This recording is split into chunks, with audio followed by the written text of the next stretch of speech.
Hi students, be welcome!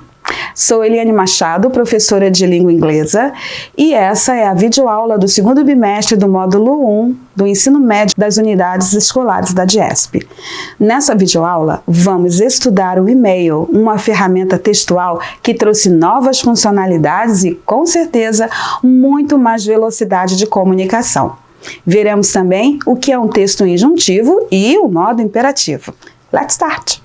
E-mail. Quem de nós hoje não tem um e-mail? Para ter uma conta numa rede social, num site que frequentamos sempre, seja um site de compras ou um aplicativo que você precisou fazer o download no Play Store ou no Apple Store, Facebook, Instagram, Twitter, etc. Todo mundo, para fazer cadastro nestes sites, precisa de um e-mail. A palavra e-mail é a abreviação de Electronic Mail. Electronic é eletrônico, e-mail é correio. Então, e-mail quer dizer correio eletrônico. Aí você pode perguntar, por que não usamos o termo em nossa língua? Por que não usamos correio eletrônico? Mas lá, entre os anos de 1990 e 2000, quiseram chamar o e-mail aqui no Brasil de correio eletrônico, mas o que pegou mesmo foi o termo em inglês e-mail. Hoje em dia, quando queremos saber de alguém ou buscar por informações ou mesmo mandar notícias, podemos enviar um e-mail. Sabemos das outras ferramentas instantâneas como o MSN, o WhatsApp, Telegram e outras que também são usadas numa conversa online, mas o e-mail ainda é uma fonte muito eficaz de troca de mensagens. Bom, para quem não sabe, o e-mail ou o correio eletrônico surgiu antes mesmo da internet. O sistema de envio de mensagens foi uma ferramenta de grande serventia para a criação da conhecida rede internacional de computadores. É na década de 70 que as pessoas começam a mudar seu comportamento em relação às cartas. As pessoas começam a diminuir as idas ao correio para enviar as correspondências e começam a enviar e-mails. Os e-mails apresentam mais facilidades, pois não há um custo adicional. São gratuitos, desde que você tenha uma conexão disponível com a internet. Eles são mais rápidos e mais práticos. As mensagens podem ser lidas e respondidas em tempo real. As vantagens em relação às cartas são muitas. Entre elas está a possibilidade de enviar vídeos e áudios e de armazenar os conteúdos enviados e recebidos. As cartas ainda estão por aí cumprindo seu papel, fazendo parte do mundo atual, mas é indiscutível a importância do e-mail como suporte e veículo de comunicação moderno. O principal diferencial do e-mail é a velocidade, e a velocidade da informação é uma marca desse nosso tempo, dessa era chamada de Era da Informação, Era Digital ou Era Tecnológica. A velocidade da informação é tão grande que um fato que acontece em um lado do planeta é sabido instantaneamente na outra ponta. Um endereço de e-mail é composto de duas partes. Essas duas partes são separadas pelo símbolo arroba. A primeira parte é a identidade de quem usa o e-mail, é o usuário. A segunda é o provedor, é onde se encontra esse endereço de e-mail. Provedor é a empresa que possibilita o acesso à internet, Gmail, Yahoo, UOL, etc., mediante o pagamento de uma taxa. O termo COM significa comercial e BR, Brasil. Este símbolo se chama arroba. Você já sabe o que ele significa? O arroba representa a preposição de lugar em inglês, at, que significa em português.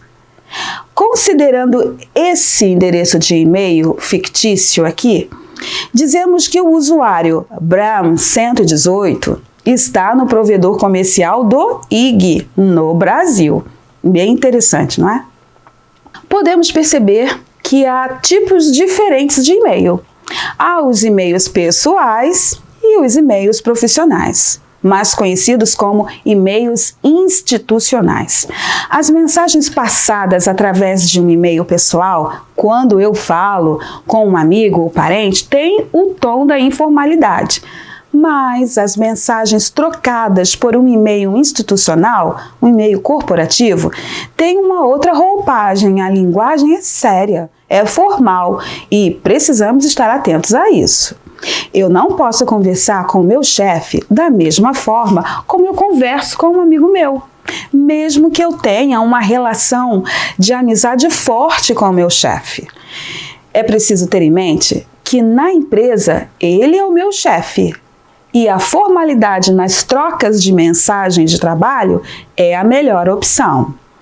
Olha, para diferentes situações de interlocução, ou seja, dependendo da pessoa com quem eu estiver me comunicando, o nível de formalidade deve ser bem escolhido. Isso não deve ser aplicado apenas a e-mail, mas em todas as situações da nossa vida é assim.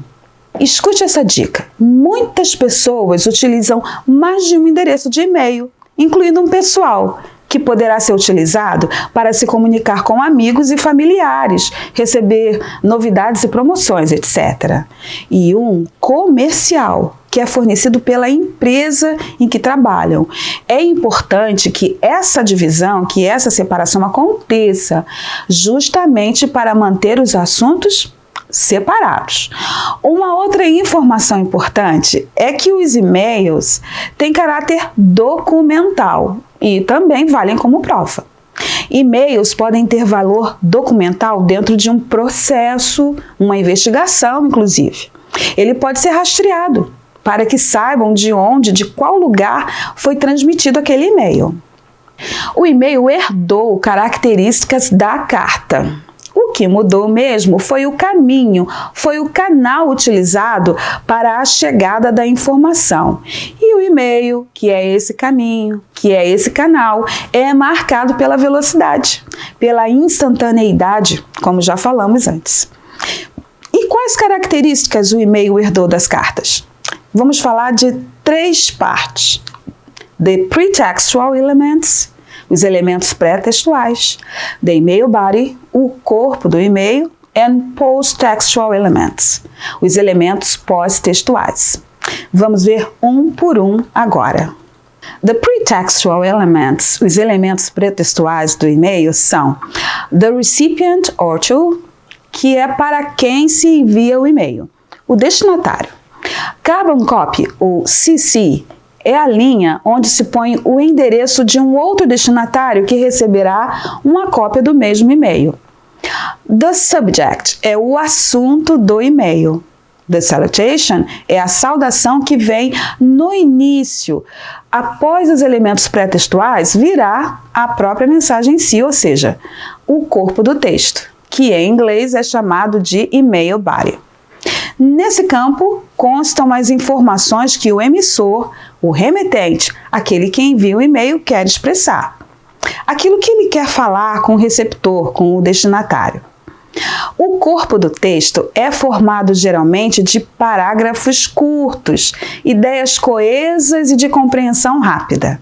E por último, the post-textual elements, os elementos pós-textuais, que são closing, é uma frase usada para despedir do destinatário, do recipient. Em e-mails formais, você pode terminar sua mensagem escrevendo os termos saudações, grato pela atenção ou atenciosamente. No caso de a mensagem ser informal, é comum terminar com beijos ou abraços. The signature é a assinatura do emissor, do remetente, daquele que envia o e-mail.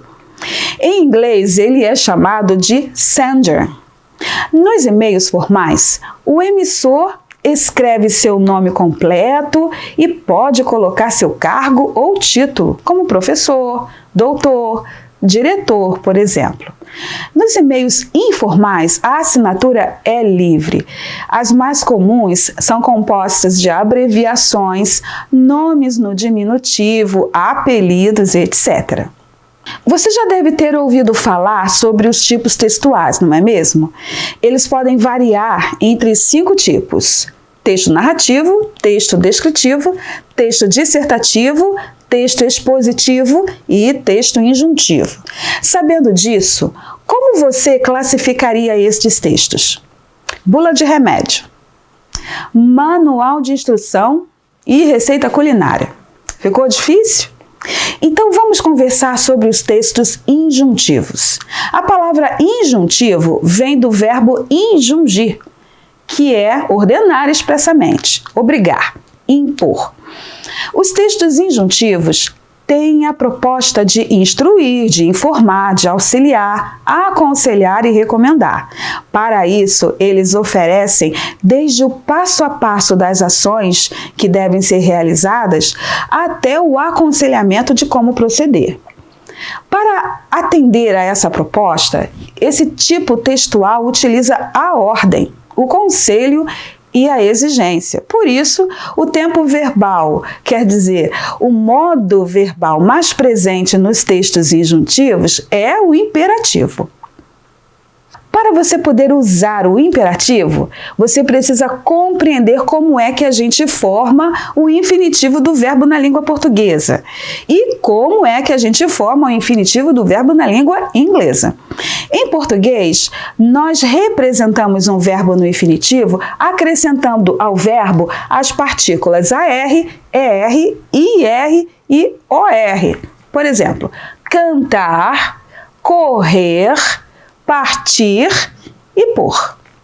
Pular, ferver, sorrir e supor. Quando os verbos estão nesta terminação, quer dizer que os verbos não foram conjugados em nenhum tempo verbal ainda. Eles estão no infinitivo. Na língua inglesa é diferente. Não há terminação para colocar no final do verbo, mas usamos a partícula to, que vem antes dele, sinalizando assim que o verbo está na forma infinitiva, que ele não foi conjugado. Observe os exemplos. To sing, cantar. To run, correr. To play, jogar. To go, ir. To watch, assistir. E to close, fechar. Quando e como usamos o imperativo? O imperativo é usado para dar ordens, para dar comandos ou fazer pedidos. Veja essas ordens diretas como exemplo. Stop, pare. Tidy your room, arrume o seu quarto. Push, empurre. Pull, puxe. Chop the onions, pique a cebola. Ou power off the machine, desligue a máquina. Ele tem duas formas, a forma positiva e a negativa. Na forma positiva, que também é chamada de imperativo afirmativo, nós usamos o verbo no infinitivo sem o to acrescido de um complemento. Veja, write now, escreva agora. Write é o verbo e now é o complemento. Be careful, tenha cuidado. Be é o verbo e careful é o complemento. Open the door, abra a porta. Open é o verbo e the door o complemento. Come in, entre. Come é o verbo e in o complemento. Agora a forma negativa ou imperativo negativo. Na negativa, eu vou usar a partícula don't antes do verbo, ficando assim. A partícula don't, o verbo e o complemento. Então, a negativa de come in é don't come in. De open the door é don't open the door. E de be careful é don't be careful. Geralmente, pessoas adultas não dão ordens uns aos outros, a não ser que estejam em uma posição de autoridade um sobre o outro. Então, tome cuidado com sua entonação de voz sempre que você for dar um comando. Você pode suavizar a ordem acrescentando o termo por favor, que em inglês é please. Veja, Please, come here. Por favor, vem aqui. Please, wait there. Por favor, espere lá. Please, don't smoke. Por favor, não fume. Queridos alunos, nossa aula fica por aqui. Espero que você tenha aprendido bastante com ela, que essa videoaula tenha sido esclarecedora.